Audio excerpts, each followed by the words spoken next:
Work-life balance. Ugh, Tell me about that. tough one. It is a tough one. And I don't know that I'm the right guy to be answering it. Okay. Let me just share a couple thoughts with you Sure. on it. I think first and foremost that you've really got to determine a difference between work and home, right? And I think when you're at work, work. Don't sit around drinking coffee, wasting time, commiserating with all the people in the sales room. When you're at work, be at work.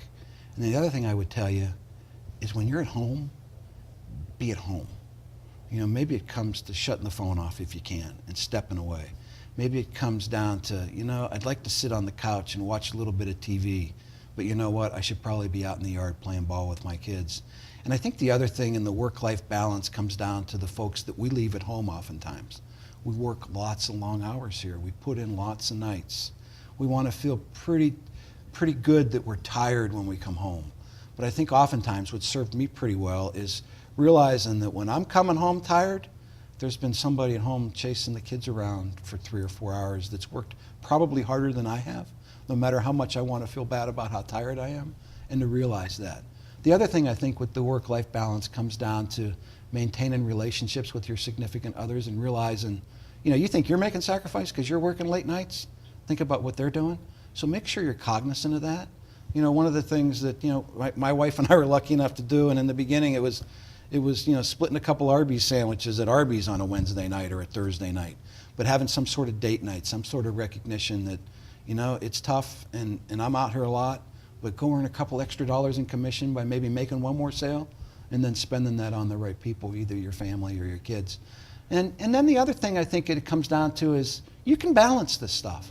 You know, you can be the baseball coach of your kids' team, as David Hutchinson mentioned right. in one of our earlier Red Zones, because he works. When he's at work, he works. Right.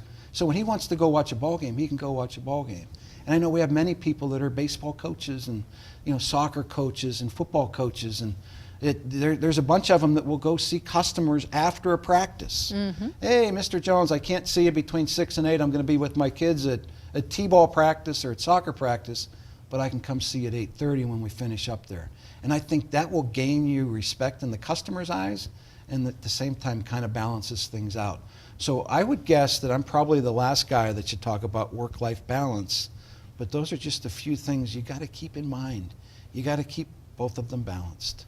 You know, don't become that workaholic, because you're going to burn out and you're not going to have a good place to go home to. Probably too much, but it's all I got right now. Because I always have teetered the line on probably working way too much. But again, the biggest thing you can do is when you're at home, be at home. And when you're at home, work. Don't mess around. Work. And when you're at home, be at home. That's good advice. That's all I got.